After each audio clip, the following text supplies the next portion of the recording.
Hi, Aisha. Thanks for taking our interview today. So, first of all, in your report, you mentioned that the Chinese government has been working with the Taliban regarding the Uyghur population. Can you tell us more about that? The presence of Uyghurs in Afghanistan has been one of China's biggest concerns, and they've been in touch with the Taliban. So they hosted a Taliban delegation in China even before the Taliban overtook Afghanistan, and that's when the Doha negotiations were ongoing. And basically, what China wants Taliban to do is to give them assurances that Uyghurs will not be allowed to plan any attacks or any activity inside China, especially the Xinjiang province. And we've talked to a lot of China experts who are watching this issue, and they've said that they've seen some movement of Uyghur militant groups from areas that were closer to China. But there is no clear indication as to whether the Taliban have really cracked down on the Uyghurs as much as China wants. But China at this point has no option. It's realized, and we've seen it from public statements coming from China, they've realized that Taliban are the de facto authorities. They're the people they have to work with. And so they're trying to develop both a security relationship with them, but also an economic relationship. And at the core of that is two things. One is this Uyghur problem.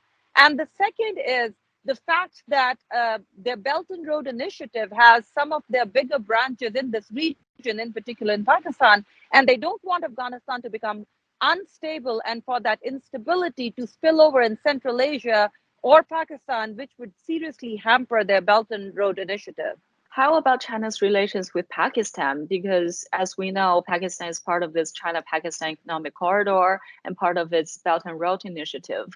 And there are quite some big projects going on. How are these projects going, and how are those received by the local people? Well, the China-Pakistan relationship has been strong for decades, and both governments, and it doesn't matter which political party comes to power, they all like to refer to in Pakistan their relationship with China to be higher than the mountains and deeper than the deepest oceans. And so both sides call each other's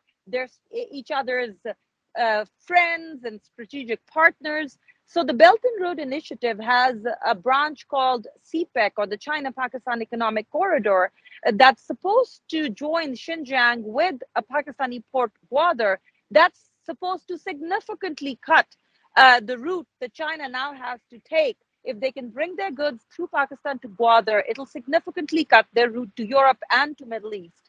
And so this project started mostly in around like 2013, 14, and in the administration of Prime Minister Nawaz Sharif, who was the brother of, by the way, the current Prime Minister Shehbaz Sharif. This project really took off. It was all over. The government was supporting it. You saw the number of Chinese companies in Pakistan increase. You saw Chinese renting houses in Pakistan, etc. And then we saw a change in government, and Imran Khan became the Prime Minister of Pakistan. And during his tenure, we saw a slowing down of CPEC. And in fact, one of the statements his government gave in the first year was that they would investigate all the CPEC projects and to see if the prior regime, which was their political rivals, if they took any financial kickbacks. And China was not happy with Pakistan because during that time, Pakistan signed a deal with the IMF because Pakistan wasn't doing well financially. And as part of the deal, Pakistan shared some information about CPEC with IMF that China did not want them to share. China wanted all of that information to remain confidential.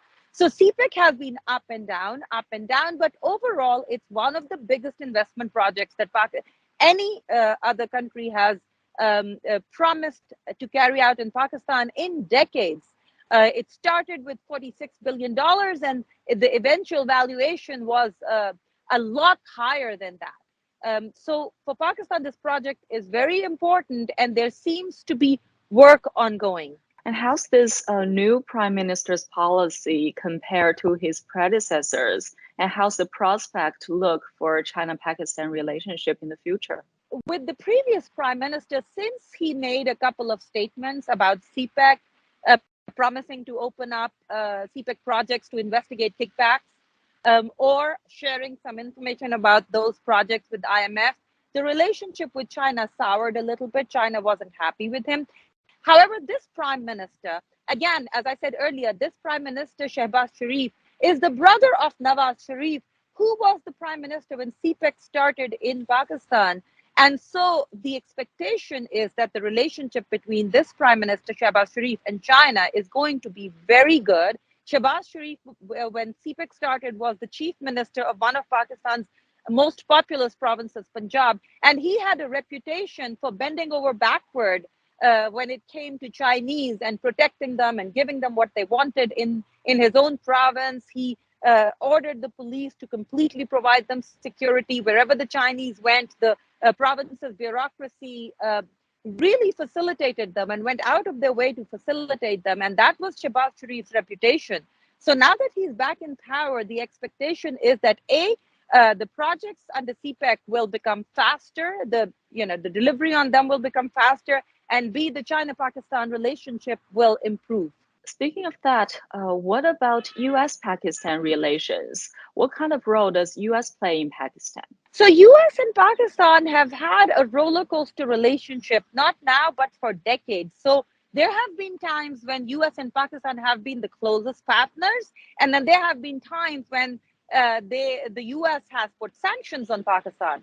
So a very similar thing happened. So and as Afghanistan has usually been the focal point of the two countries' relationship, it has been one of the biggest complaints of Pakistan that the U.S. views Pakistan from an Afghanistan prism, and rather than having a bilateral relationship with Pakistan, it has a relationship with Pakistan that's Afghanistan-centric.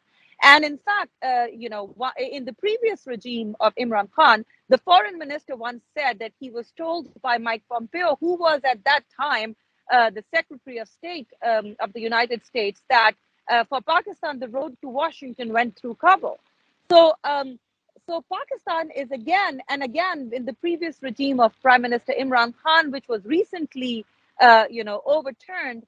He was ousted as the prime minister through a parliamentary vote of confidence in a constitutional way, but his political opponents were managed to oust him and make their own government. But Imran Khan and United States relationship was not good under President Biden.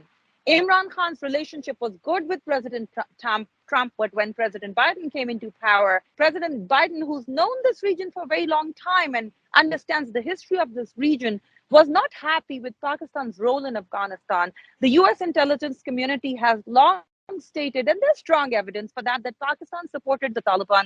They provided the Taliban leadership safe havens in Pakistan, which was why they were able to continue their insurgency successfully in Afghanistan. So the U.S. military and intelligence community blames Pakistan for the Taliban's successes, the Taliban eventually taking over the country and ousting the regime that was supported by the US and the West, which was the regime of President Ashraf Ghani. One of the biggest complaints of Imran Khan when he was the prime minister was that President Biden never called him.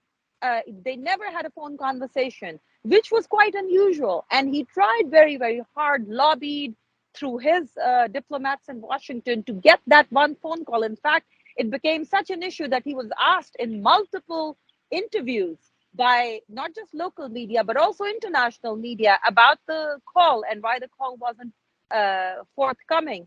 So the relationship wasn't so well. This new government has just come into power. Pakistan is now facing a very dire economic situation.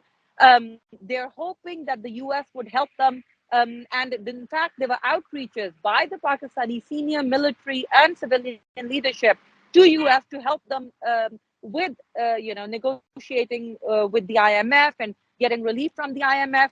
So it's too early to say exactly what the US-Pakistan relationship is and where it's going to go.